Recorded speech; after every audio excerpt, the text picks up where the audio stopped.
Welcome to the Super Duper Digital Library. Weber Photo Lotto is an old favorite with new exciting interactive features. Players take turns finding cards to match with pictures on their game boards.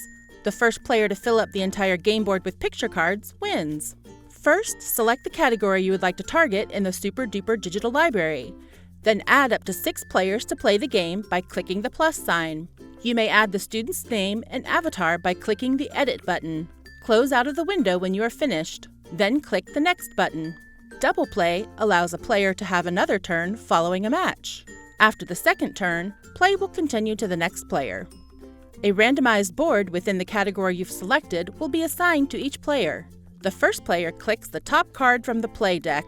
Click the plus sign to enlarge the card.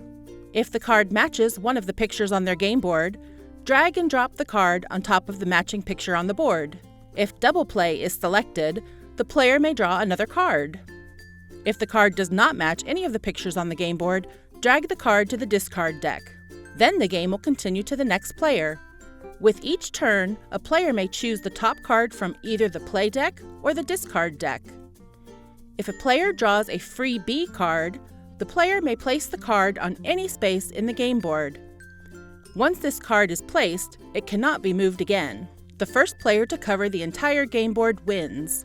If more than one player covers the board in one round, every player who covers the game board wins. If playing solo, cover the game board in the least number of turns. Thank you for being a Super Duper customer. We hope this helps you reach your therapy goals.